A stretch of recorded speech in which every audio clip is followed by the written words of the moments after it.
आपण कालच्या भागामध्ये पहिल्या 8 सूक्तांचा साधारण अर्थ बघितला. त्यामध्ये ऋषीमुनींना नक्की काय सांगायचंय याचा आढावा घेतला.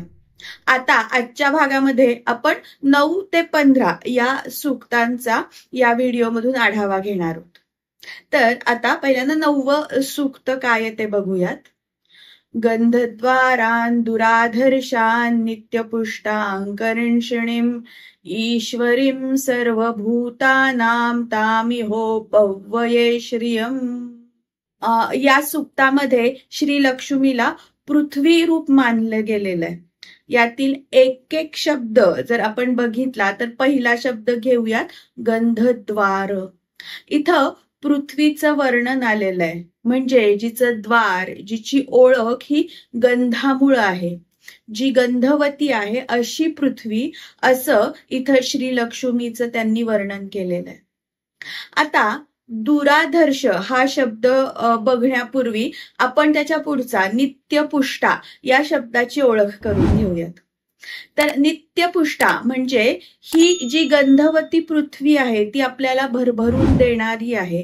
आपल्याला म्हणजे भूवासियांना सर्वार्थाने नित्यपुष्ट करणारी आहे. आता आपण जर का पुढचा शब्द बघितला, करिष्णाम, याची फोड केली तर त्यातला करी या शब्दाचा अर्थ आहे शेणाची वाळलेली गौरी, आणि शिणाम या संस्कृत शब्दाचा अर्थ होतो सुशोभित करणं. म्हणजे करिष्णाम याचा अर्थ जर आपण बघायचा झालं तर ज्या पृथ्वीच्या अंगावर भरपूर गौऱ्या पडलेल्या आहेत अशी ती पृथ्वी, असा त्याचा अर्थ होतो. म्हणजेच जिच्या ठिकाणी भरपूर पशुधन आहे अशी पृथ्वी, असा त्या करिष्णाम या शब्दाचा अर्थ आहे. मग पुढचा शब्द आपण घेतला, ईश्वरीं सर्वभूतानां, म्हणजे जी सर्व भूतांवर, सर्व चराचरांवर, सर्व मनुष्य सृष्टीवर नियंत्रण ठेवण्यासाठी सशक्त आहे अशी, सर्वांवर वर्चस्व गाजवणारी आणि संपूर्ण पृथ्वीवर सत्ता गाजवायला समर्थ असणारी, तिलाच आम्ही आमचं श्रेय म्हणजे श्रेयस्कर करण्याची विनंती करतोय, अशीच लक्ष्मी आमचं श्रेयस्कर करो. आता दुराधर्ष या शब्दाचा अर्थ आपण बघूयात. दुराधर्ष म्हणजे काय, तर जबरदस्तीनं ओढून नेणं. तेव्हा आमच्यापासून या वरदायी अशा श्री लक्ष्मीला कोणीही जबरदस्तीने ओढून नेऊ नये. आम्ही तिला आमच्या जवळून जाऊ देणार नाही, इतके आम्ही सशक्त होऊ, इतकं आम्ही या पृथ्वीरूपी लक्ष्मीवर प्रेम करू की तिला आमच्याकडून कुणीही ओढून नेता कामा नये. पृथ्वी हे आमचं अधिष्ठान आहे, तो आमचा आधार आहे, आणि आमचा हा आधार आमच्याकडून कोणीही काढून घेऊ शकत नाही.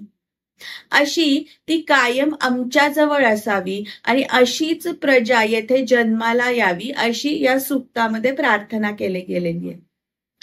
या सूक्तामध्ये या पृथ्वीचा किंवा या जागेचा मोह इथं सांगायचा नाहीये त्यांना, तर इथं त्याबद्दलची कृतज्ञता व्यक्त करायची आहे. आता आपण 10वं सूक्त बघूयात. मनसः काममाकुतिवाच सत्यमशीमहि पशूनां रूपमन्नस्य मयि श्रीः श्रयतां यशः. या सूक्तामध्ये मनाच्याच काम, आकुती यांसारख्या सूक्ष्म रूपांचं वर्णन केलेलं आहे. यातलं आकुती म्हणजे मन कसा संकल्प करतो, त्याच्यामध्ये काय काय दडलेलं असतं, हा या आकुती शब्दाचा अर्थ आहे. म्हणजेच काय, तर माझं मन आणि माझी वाचा ही सदैव तुझ्याकडे वळण्याचा संकल्प करू देत, असं त्यांनी महालक्ष्मीला सांगितलेलं आहे. आणि हे यशलक्ष्मी, तुझ्या असण्याने माझं आयुष्य समृद्ध होऊ देत, माझ्याकडे सौंदर्य, पशुधन आणि अन्नधान्याची मुबलकता असू देत, असं या सूक्तामध्ये त्यांनी वर मागितलेलं आहे. आता सूक्त 11 आणि 12 हे आपण एकत्र बघणार आहोत. कर्दमेन प्रजा भूता मयि संभव कर्दम श्रियं वासय मे कुले मातरं पद्ममालिनीं आपः सृजन्तु स्निग्धानि चिक्लीत वसमे गृहे निच देवीं मातरं श्रियं वासय मे कुले.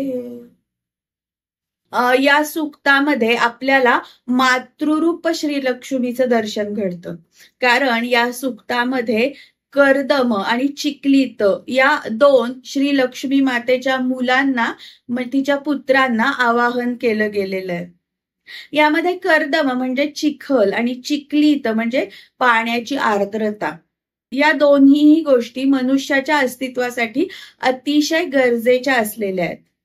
आणि ज्या लक्ष्मीमुळे मनुष्यावर इतके उपकार करणारे पुत्र किंवा प्रजा उत्पन्न झाली, तर ती माझ्याकडूनही अशी प्रजा उत्पन्न व्हावी आणि त्यासाठी अशा मातृरूप लक्ष्मीने माझ्याकडे आगमन करावं आणि माझ्या संपूर्ण कुळात तिचा श्रेयस्कर निवास असावा, असं आवाहन या मातृरूप लक्ष्मीला या सूक्तामधून केलं गेलेलं आहे. आता आपण सूक्त 13 बघूयात. आर्द्रां पुष्करिणीं पुष्टिं पिंगलां पद्ममालिनीं चंद्रां हिरण्मयीं लक्ष्मीं जातवेदोम आवह. यामध्येही जातवेदाला म्हणजे अग्नीलाच आवाहन केलं गेलेलं आहे की तू अशा लक्ष्मीला आमच्यासाठी विनवणी कर की जी आर्द्रा म्हणजे भावाने ओथंबलेली आहे आणि जी माझ्या आत्मशक्तीची पुष्टी करणारी आहे. आणि कुठल्या भावानी, तर तिच्यामधल्या सात्विक भावाने ती माझ्यातल्या आत्मशक्तीची पुष्टी करणारी आहे. अशा लक्ष्मीला माझ्याकडे येण्याचं आवाहन जातवेदाला करण्याची विनंती या सूक्तामध्ये केली गेलेली. आता आपण 14वं सूक्त बघूयात. आर्द्रां यः करिणीं यष्टीं सुवर्णां हेममालिनीं सूर्यां हिरण्मयीं लक्ष्मीं जातवेदोम आवह. या 14व्या सूक्तामध्ये लक्ष्मीचं करुणामयी लक्ष्मी म्हणून वर्णन केलं गेलेलं आहे. आर्द्रा याचा अर्थ आपण मागे बघितला की भावाने ओथंबलेली अशी जी. तसंच त्याचा अजून एक अर्थ होतो तो म्हणजे माझ्या बुद्धीमध्ये वास करणारी अशी. तेव्हा अशा माझ्या बुद्धीमध्ये सकारात्मक रीतीने वास करणाऱ्या लक्ष्मीचे दोन्हीही हात सुशोभित आहेत. इथं त्यांनी म्हणलंय आर्द्रां यः करिणी. याच्यातल्या करिणी मधला कर म्हणजे हात आणि यष्टीम म्हणजे दंड. म्हणजे जिच्या हातात दंड आहे किंवा जिचे दोन्ही हात दंड घेऊन सुशोभित झालेले आहेत अशी ती लक्ष्मी. मग हा दंड कशाचा आहे, तर तो दंड आहे धर्माचा. म्हणजेच आपलं रोजचं आयुष्य आपण ज्या शुचितेने जगतो ती शुचिता म्हणजे धर्म. हे लक्ष्मी माते, माझ्यामध्ये जेव्हा तू वास करशील आणि जेव्हा माझ्याकडे अति प्रमाणात पैसा यायला लागेल आणि जर त्यामुळं माझी वृत्ती ही दानवी झाली, पाशवी झाली, तर तू हातात धर्माचा दंड घेऊन ये, असं तिला आवाहन केलं गेलेलं आहे, प्रार्थना केली गेलेली आहे. इथे महालक्ष्मी ही आपल्याला नियमन रूपाने देखील दिसून येते. तेव्हा श्री सूक्तामध्ये ज्या पद्धतीनं देवीकडं धनधान्य, पशु, संपत्ती, प्रजा याची मागणी केली गेलेली आहे, त्याचप्रमाणे माझ्या कर्तव्यांची जाणीव आणि जर मी कर्तव्यांपासून ढळले, चुकले, तर त्यासाठी म्हणून तू नियमन करणारी होवो, असं देखील या सूक्ताच्या निमित्ताने तिला आवाहन केलं गेलेलं आहे. आता आपण सूक्त 15 आणि 16 बघूयात. ताम आवह जातवेदो लक्ष्मीं मनपगामिनीं यस्यां हिरण्यं विन्देयं गामश्वं पुरुषानहम् यः शुचि प्रयतो भूत्वा जूयादाज्यमन्वहम् सूक्तं 15 श्रीकामः सततं जपेत्. 15व्या सूक्तामध्ये पुन्हा एकदा जातवेदालाच आवाहन केलं गेलेलं आहे. त्यामध्ये अशी लक्ष्मी माझ्यासाठी अनपगामिनी म्हणजे माझ्यापासून कधीही दूर जाणारी नसावी, ती कायम माझ्या घरामध्ये स्थिर असावी आणि तिच्या कृपेने माझ्या घरामध्ये पशुधन, नोकर चाकर आणि अनेक नातेवाईक असू द्यावेत, असं या सूक्तामध्ये आवाहन केलं गेलेलं आहे.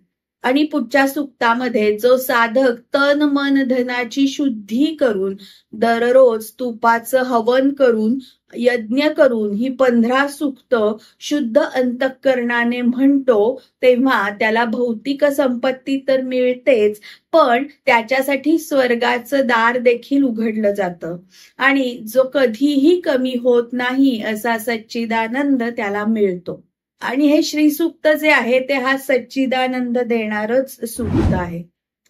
तर हा होता श्रीसूक्तामधील सूक्तांचा साधारण अर्थ.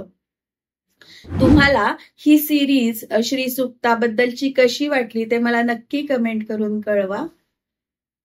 थँक्यू.